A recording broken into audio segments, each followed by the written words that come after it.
Direct ఒక బైక్ని కొట్టడంతో ఆ బైక్ కూడా బస్ కిందికి వెళ్ళిపోవడము, డైరెక్ట్ ఫ్యూయల్ ట్యాంక్ని ఢీ కొట్టడము. ఆ ఫ్యూయల్ ట్యాంక్ మనకు తెలుసు, పెట్రోల్ కానీ డీజిల్ కానీ అంటుకుంటే సెకండ్స్లో అది మొత్తము అంటుకుంది. ఎందుకంటే అక్కడ విట్నెస్ ఒకరు ఆపోజిట్ డైరెక్షన్ నుంచి వచ్చిన వాళ్ళు కూడా అదే చెప్తున్నారు. ఏమని అంటే అది అంటుకోవడంతో సెకండ్స్లో మొత్తం బస్సే ఒక బాంబు పేలినట్టు పేలిందమ్మా అని అంటున్నారు.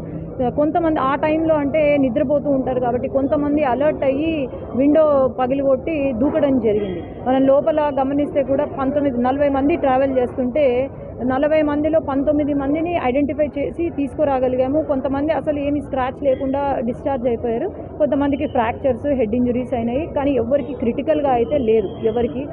అక్కడ 19 మందిలో మిగతా వాళ్ళు ఎవరైతే ఉన్నారో మనం గమనిస్తే అసలు ఐడెంటిఫై చేయలేని పరిస్థితి. ఇంకో గంటన్నరలో ఎవరు ఏంటి అనేది ఐడెంటిఫై చేసి ఇన్వెస్టిగేషన్ చేసి దాన్ని ముందుకు పెడతారు. ముఖ్యమంత్రి గారే ఫస్ట్ రెస్పాండ్ అయ్యారు. మనం గమనిస్తే లోకేష్ అన్న గారు కానీ ముఖ్యమంత్రి గారు కానీ రెస్పాండ్ అయ్యారు. ఖచ్చితంగా వీళ్ళని ఆదుకోవాలి మనము అని చెప్పి మేము కూడా ప్రయత్నం చేస్తున్నాము.